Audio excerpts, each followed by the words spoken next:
Hey guys, what's up? This is Evan from Stock Music Musician, and today I want to share some of my biggest fears about Reason Plus. Now, I want to be clear that most of these things have not come to pass, and they may never come to pass. But I think this is something that a lot of people have experienced either with other software, or part of the reason there's a hesitation or a general disgust about the announcement of Reason Plus. And I think it just is going to be helpful to explain why I think there's a lot of valid concern about what Reason Plus could mean for Reason. At the same time, many of these things may never come true, and Reason Plus could just be a great alternative to the regular old Reason we've always known. So that's why I kind of want to make this video, is to hopefully maybe help steer us towards a better world in which we have the Reason we know and love, and Reason Plus is out there and people are doing their thing that want to be doing the Reason Plus thing. So there's really 5 main things that I want to talk about, but I do want to invite you to leave your thoughts about some other ways that Reason Plus might be bad for us Reason users, but also anything you think might actually be beneficial, aside from just pure ranting. That doesn't really help. So let's keep this focused and civil, and let's proceed to my first fear. And this one actually has already partially come true.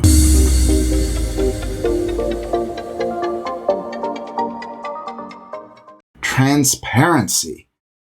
Reason Studios has not done a good job at communicating with its user base over the past couple of years.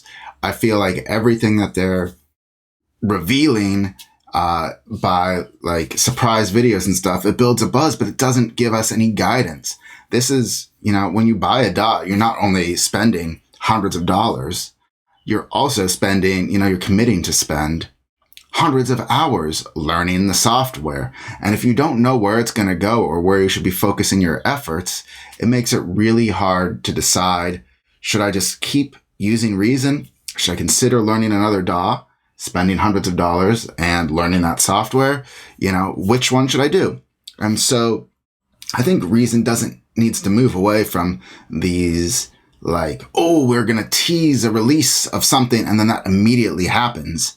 And instead, really sit down and say, this is where we see Reason Plus and Reason 12.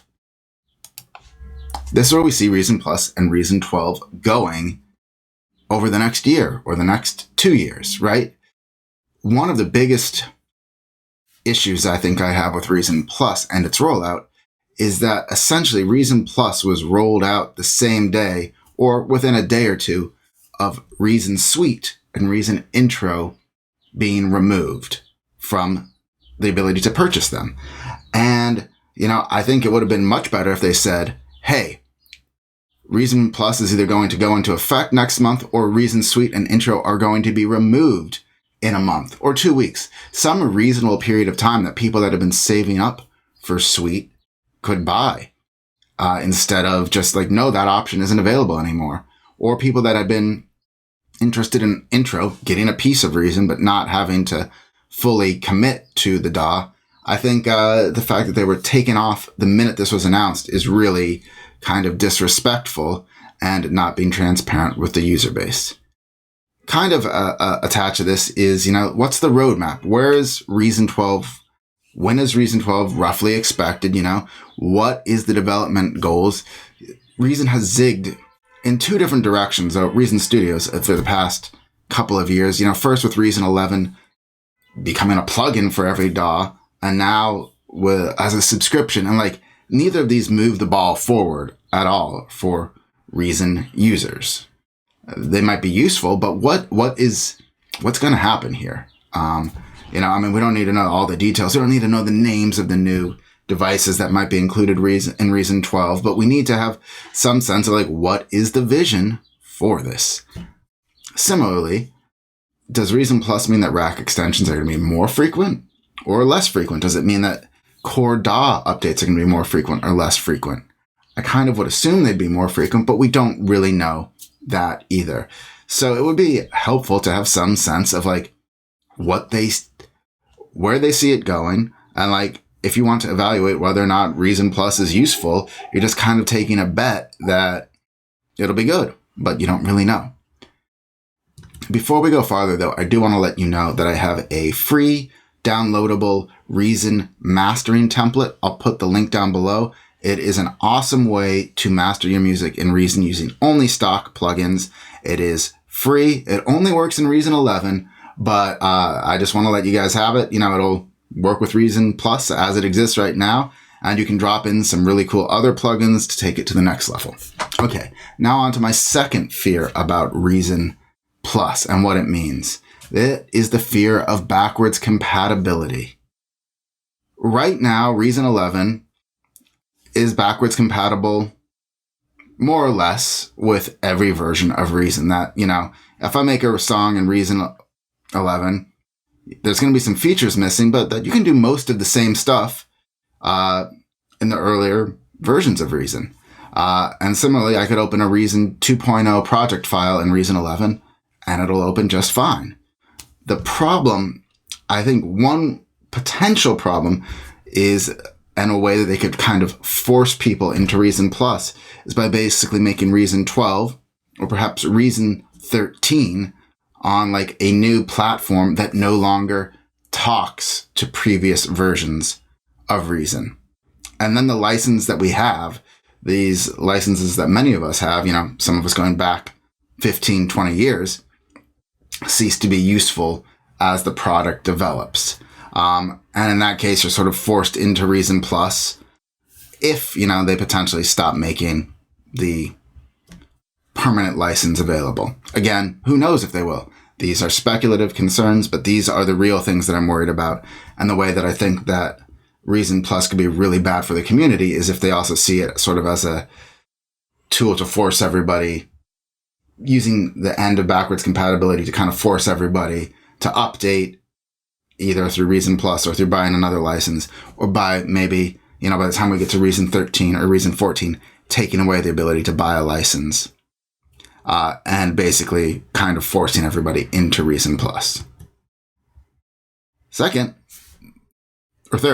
the pricing could be painful. I think there's two different ways that this could work out.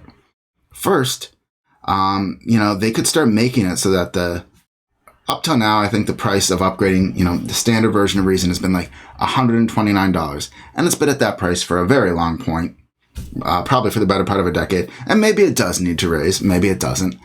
But they could make it, $199 or something so prohibitively expensive that you would be an idiot to buy a Reason 12 license financially. And it just only makes sense to upgrade, or not to upgrade, but to join Reason Plus. Similarly, if they keep pricing these rack extensions like Friction and Algorithm, which are genuinely good instruments, at $99 and don't include them in the Reason 12 update whenever that happens, even if Reason 12 is $129, if you're not getting access to the best of what's available, then, at some point, the core Reason DAW and the license that you're upgrading is only a small portion of the whole universe of great stuff that's available in Reason, and it just becomes stupid to purchase a license, and your only real choice would be to subscribe if you're financially rational. But that brings on another fear, and that would be that once enough people are locked into Reason Plus, this is many years from the future, but what's to keep them, from jacking up the rates, from $10 or, $19.99 to $29.99. And then you have a very painful decision to make. You're completely locked into this ecosystem. You've invested all this time, all this energy, and now the price of playing in that sandbox is tougher. I don't know that that'll happen. I'm just sort of speculating on some of the things that I am concerned about with Reason Plus. And again, I welcome any of your thoughts. Next, I am concerned that Reason Plus could lead to a short-term focus for Reason, because they're going to constantly need to retain these Reason Plus subscribers. they're doing it right now through plug or like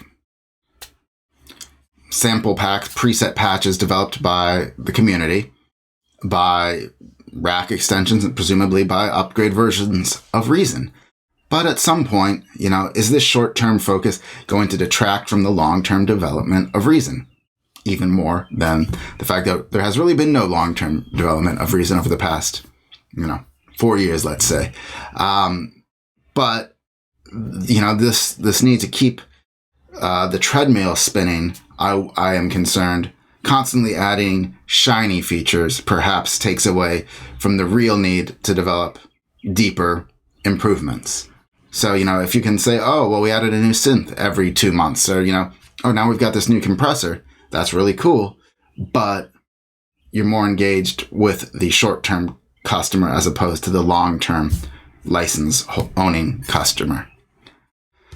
And my final fear with Reason Plus is just, I think this is a real signal of corporate decision making taking precedence over customer or consumer based decision making. And obviously, Reason Studios is a business that needs to make money. I understand that. I have a business, it needs to make money.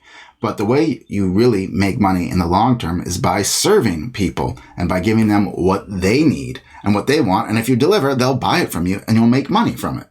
And the more you give them, the better you give them, the better they serve you, the more you're likely to buy from them. And instead, by making these sort of more corporate frame decisions that seem more short-term oriented, I am concerned that, they're going to stop focusing on the needs of us long-term people or even the community as a whole and just try and sort of, as hedge funds do, just sort of try and suck the intellectual property and trademarks of Reason dry without actually investing into the core products. And Reason Plus, certainly wasn't a thing I think that anybody in the community asked for or needed. And to just roll it out without anything else is kind of crazy, I think. So that, in a nutshell, are my thoughts on Reason Plus. But I'd be really interested in knowing what you think and what your fears are about what it could portend for what comes next. But also, if over the past month and a half since Reason Plus has been released, maybe you've had better thoughts on it. I'd like to know those as well. So please share them in the comments below. Be sure to like, be sure to subscribe, and I'll catch you soon. Keep on rocking.